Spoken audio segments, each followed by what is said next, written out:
What's up, guys? Welcome back to another review, and this time we're going to be covering Superman 2. Now, I'm going to be doing the Richard Donner version of Superman 2, because the Donner version of Superman 2 was the original intention of Superman 2. I'm not going to do the other version of Superman 2, the official Superman 2, because I just don't want to watch it, and after seeing clips of it, it looks like a stupid sequel to me. Now, Donner's Superman 2 is a completely different animal. It's a better movie. I do got some issues with it here and there, and it mostly has to do with some story decisions. But overall, Superman 2 comes really, really close to being superior than the first movie, despite the issues that I had with the Superman 2, which I'll get to as this review goes on. But as a whole, I'll compare Superman 2 to that of Spider-Man 2.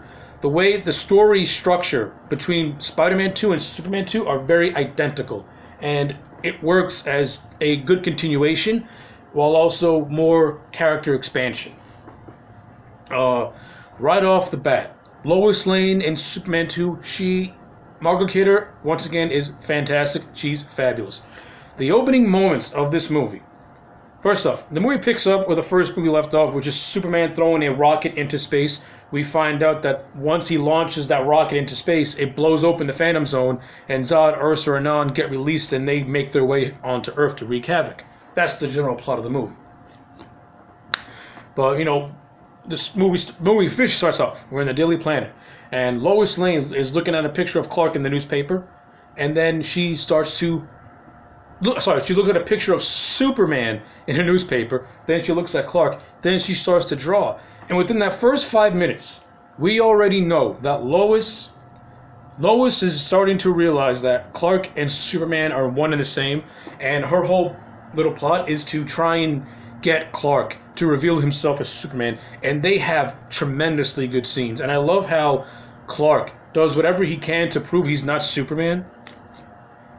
No, he continues to put the facade up. Even when Lois tries to jump out of a window, Clark cleverly finds a way to save Lois but without giving himself up, which is a fantastic scene. It's a great scene. You gotta watch it. It's so good.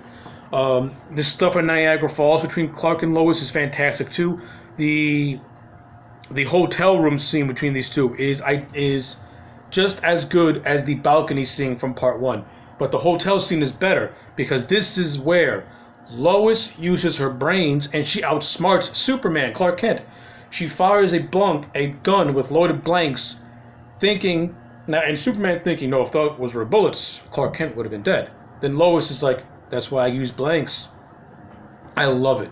It shows that Lois, she's cunning, she's using her brains, and when she wants to get down to something, she will do what she can to reveal it. And it just strengthens the relationship between Lois and Superman even more, because, you know, now there's more of a there's the connection starting to blossom, and now Lois and Clark are going to have a connection as well. So it's all that is handled beautifully. Another thing that I like in this movie is Lex Luthor, played by Gene Hackman. He's hilarious. The stuff with him and Otis in prison is funny. Unfortunately, Ned Beatty, who played Otis, once you see him, he only seems like 5 minutes before Luthor escapes. Otis remains in prison, and Luthor ends up meeting with Miss Tessmacher, and they go on to the Phantom Zone, where they go on to the Fortress of Solitude. You know, Lex Luthor finds the Fortress of Solitude, and eventually Lex finds the Fortress of Solitude, learns all Superman's history. Eventually, he meets up with Zod and his compatriots. They form a little rocky alliance, and the bantering between Zod and Luthor is hilarious. Gene Hackman is at his funniest as Lex in this movie. He is fantastic.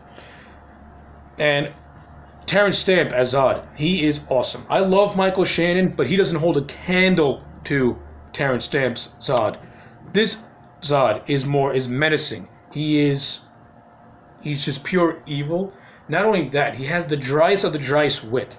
Everything Terrence Stamp says, he says it with such a dry delivery, it just comes across as funny, and intentionally funny, because he's taking it so seriously.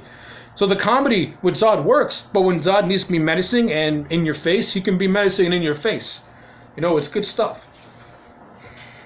And all that credit goes to Terrence Stamp, who puts on an iconic supervillain performance right next to Gene Hackman as Lex Luthor.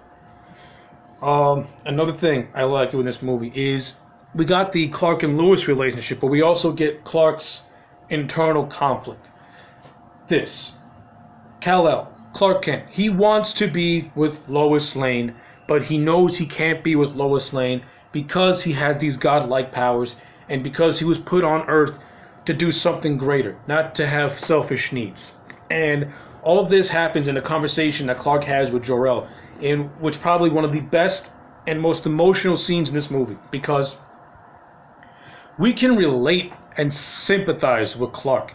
He's made so human, and I love it. And the conversation between him and JorEl is fantastic. Yes, it's a pre-recording, but it's so natural, and you feel like they're having a real conversation.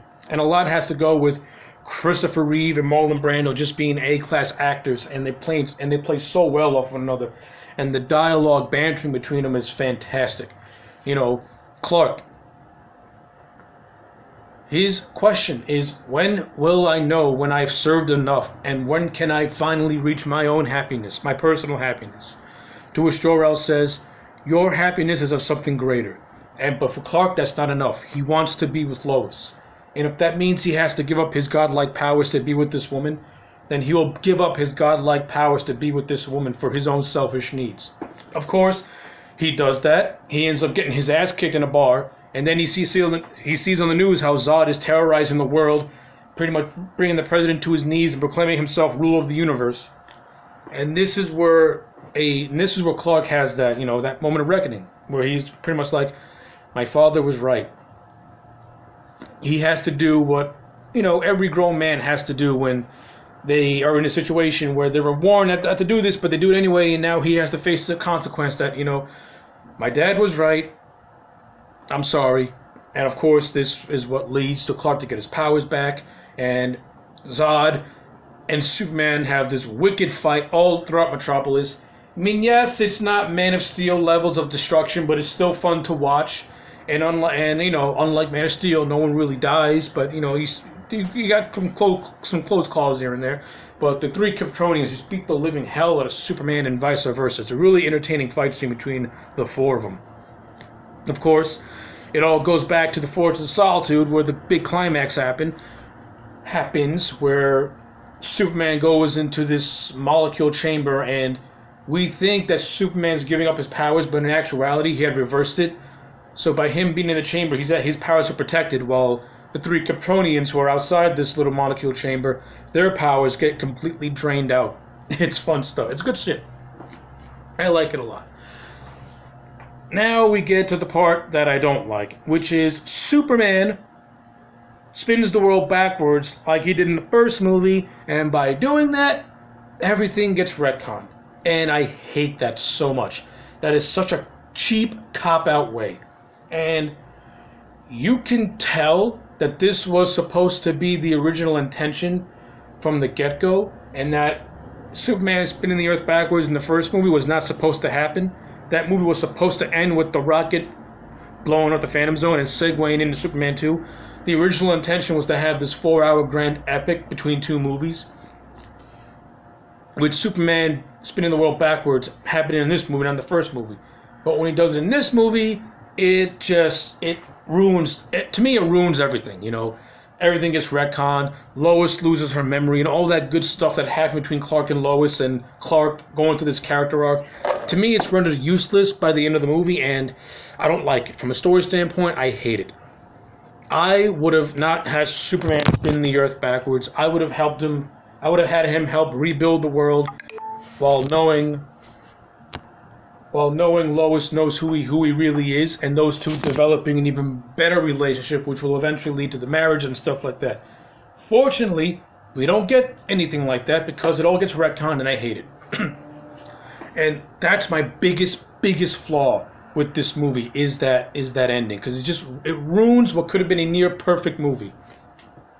So, all in all, my thoughts on Donner's Superman 2 is I really like this movie a lot. I like it just as much as I do the first one. Do I think the first one is really, really above it? So all in all, I'm going to give Dawn of Superman, I'm going to give it a solid 9 out of 10. Fix that ending with Superman spinning the world backwards and retconning the whole movie, and this thing would have been perfect if that would not have been here. This movie is already perfection. This movie is like Spider-Man 2 levels of perfection. The story is excellent. The villain is fantastic. The bantering between Zod and Luthor is some of the best stuff you'll ever see. Even the bantering between Lex and Superman at the end of the movie is funny as hell, fun as hell too. The relationship between Lois and Clark is further expanded upon. It is really emotional. The dialogue exchanges between Kal-El and Jor-El is really heartfelt, especially the scene where Clark gives up his powers and the scene where he gets his powers back. It's all good stuff. The special effects look fantastic. Practical effects rule. And that's about it. I don't have that much bad things to say about this movie because I like it a lot. So yes, 9 out of 10 for Richard Donner's version of Superman 2. If you like this version of Superman 2, or if you like the other version of Superman 2, let me know in the comment sections below. Like this video and subscribe, and I'll check you back next time for more.